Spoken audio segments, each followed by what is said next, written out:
Umusirikare wa Kongo yafatiwe ku butaka bw'u Rwanda yitwaje intwaro.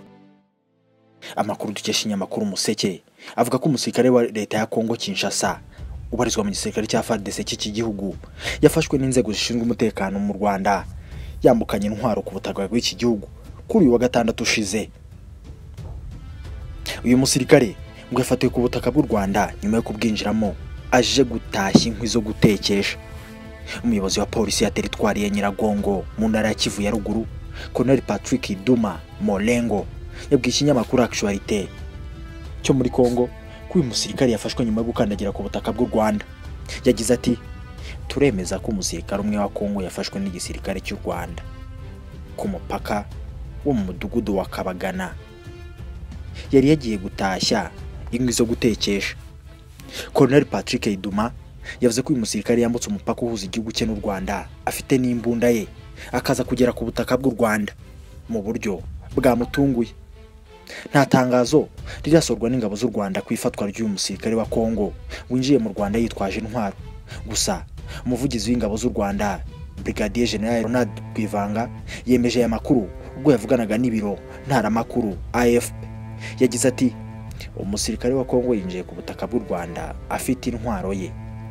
Byagaragaraga ko yasinze, twabifashe nk'akantu koroheje. Inzego z'ubuyobozi mu Rwanda ngo zasabye abo hakurya muri Kongo kuza gutwara umuntu wabo. Umubano w'u Rwanda na Kongo umaze igihe uri mu mwuka utari mwiza nyuma y'aho Kongo ishinja ku mugaragaro igihugu cy'u Rwanda ko rwigaruriye ubutaka bwacyo binyuze mu mutwe wa M23 witwaje intwaro. Ibintu leta y'u Rwanda ndetse na Perezida Paul Kagame w'iki gihugu bamagana ijoro n'amanywa.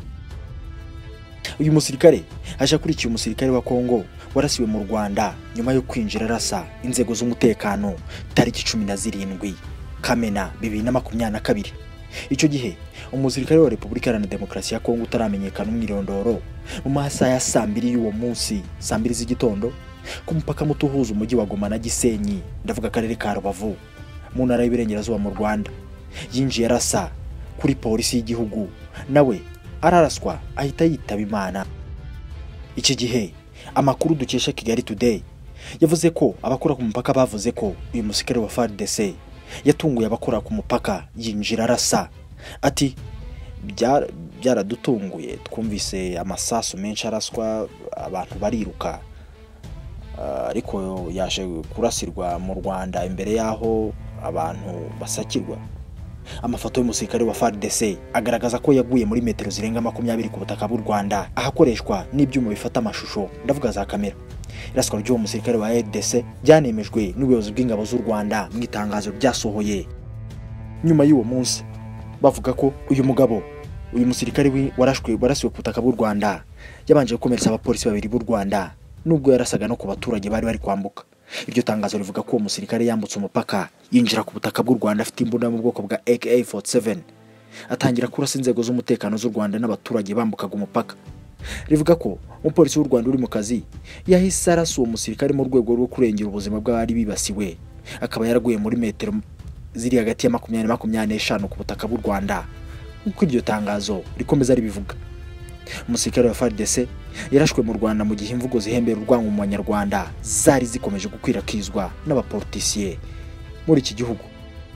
Byose kandi bibaye mu gihe imyigaragambyo yo kwamagana ingabo za MONUSCO ziri mu butumwa bw'amahoro muri iki gihugu irimbanyije. Mu mujyi wa Goma haramukiye imyigaragambyo ikomeye yo kwamagana ubutegetsi bwa gisirikare muri Kivu ya ruguru bwashyizweho na Perezida Felix Antoine Tshisekedi muri Gicurasi 2020.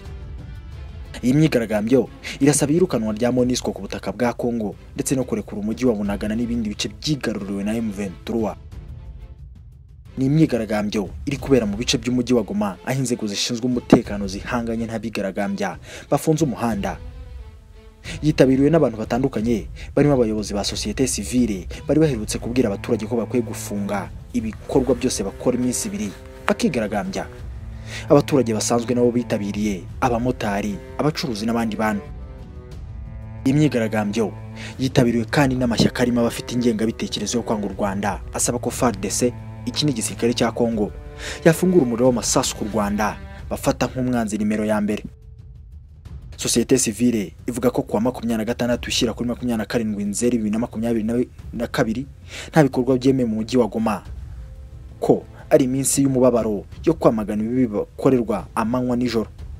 Amashuri yose yafunze imiryango, ababyeyi nabo bafata ingamba zikomeza gucunga abana babo ngo badahutazwa n'iyo myigaragambyo. Umwe mu banyamakuru waradikorera Goma yabwiye Umuseke dukesha inkuru ko kugeza ubu amaduka menshi n'izindi nyubako z'ubucuruzi byafunze, avuga ko n'imodoka zitwara abagenzi zitabasha gutambuka kubera gutinya uburakari bw'urubyiruko rwafunze umuhanda, imihanda itandukanye hifashishijwe amabuye manini. Ati ni imyigaragambyo yateye impagarara mu bice byinshi. Polisi yarashe kubigaragambya mu duce twa Ndosho, Majengo, Katoyi na Buhene. Muri turiya duce abapolisi bari gukoresha imyuka iryana mu maso n'amasasu ya nyayo mu rwego rwo gutatanya abigaragambya. Abigaragambya bavuga ko ubutegetsi bwa gisirikare bahawe bwananiwe kugarura amahoro n'umutekano, basaba ko bwakurwaho mu maguru mashya. Basaba kandi irukanwa ry'ingabo z'umuryango w'abibumbye MONUSCO ku butaka bwabo, ndetse ko kuvugurura igisirikare bavuga ko cyuzuyemo abagambanyi bashaka kugurisha igihugu cyabo ku mwanzi wabo ari w'u Rwanda. Aba bigaragambya kandi bagaragaza ko biteye agahinda ko umujyi wa Bunagana n'ibindi bice byigaruriwe n'umutwe wa M23 bimaze iminsi isaga 105 nta bushake leta ya Tshisekedi ifite yo kubibohoza. Mwijwi rirenga bari gusaba ubutegetsi bwa Kongo kugarura amahoro n'umutekano ndetse no kurinda gukandamiza abaturage. Nubwo bimeze bityo ariko Perezida Felix Antoine Tshisekedi wa Kongo aherutse gutangaza ko Lieutenant General Firemo Yave afunzwe akurikiranyweho kuba ashinjwa na bagenzi be muri FARDC gushaka gufasha inyeshyamba za M23 kwigarura umujyi wa Goma mu izina ry'u Rwanda. Ibi yabitangaje nyuma yaho tariki 19 Nzeri mu ijoro ryaho aribwo General Firemo Yave bakunda kwita Tigre yatawe muri yombi n'inzego z'ubutasi za Kongo Kinshasa. Uyu musirikare warushinzwe zone ya gatatu y'igisirikare cya Kongo ndetse n'ubuyobozi, akaba yarashinzwe n'ubuyobozi bw'ibikorwa bya gisirikare mu ntara Kivu y'Amajyaruguru, yajyanywe gitaraganya gufungirwa muri gereza nkuru ya Makara yereye mu murwa mukuru Kinshasa nyuma yo gukekaho ubugambanyi bukomeye no gutegura igikorwa cyo gukuraho ubutegetsi bwa Kongo Kinshasa. Ni umugambi yavuzwemo gufatanya na kimwe mu bihugu by'amahanga nk'uko bimwe mu bitangazamakuru byo muri Kongo birutse kubitangaza. Perezida Felix Antoine Tshisekedi adaciye ku ruhande mu kiganiro na RFI na France 24 yavuze ko igihugu cye gishinja n'umujenerali gukorana n'u Rwanda mu kwigarurira ibice bimwe na bimwe by'iki gihugu. Ni mu gihe kandi ambasaderi wa Kongo Kinshasa muri Centrafrica yavuze ko ahangayikishijwe n'uduce ingabo z'u Rwanda ziri gukoreramo zigarura amahoro. Mu ibaruwa yandikiye leta ye tariki 23 Nzeri, ambasaderi Bahekwa yavuze ko ingabo z'u Rwanda ziri muri Centrafrica zidakorera mu murwa mukuru Banki gusa, ahubwo ko zikorera mu bice bihana imbibi n'igihugu cyabo.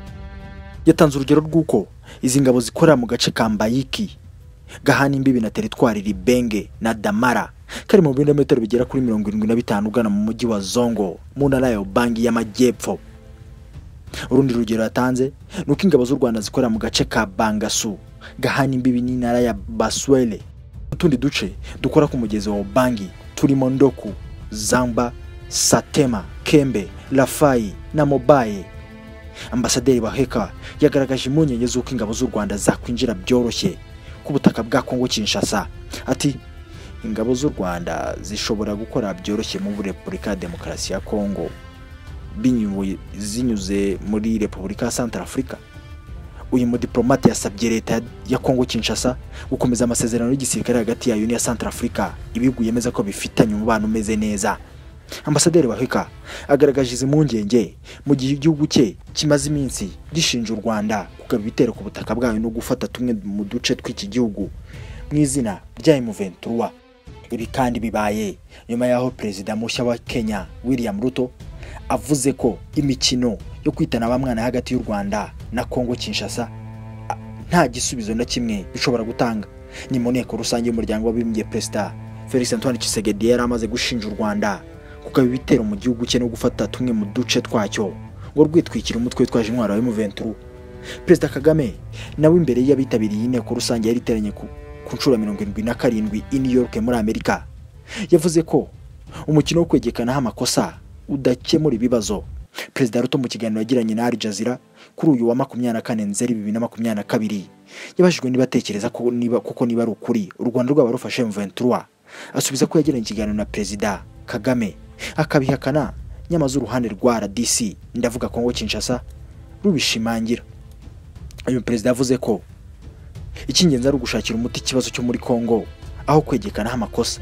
Ati ntabwo dukwiye kujya mu mikino yo kwitana bamwana no gutungana intoki, tugomba gutanga umusanzu wacu mu gukemura ibibazo, kandi kiza nuko yaba Perezida Kagame na Tshisekedi biyemeje gukemura ikibazo nk'akarere. Niyo mpamvu ibihugu byacu byose bizatanga ingabo zo kugarura umutekano muri kariya gace.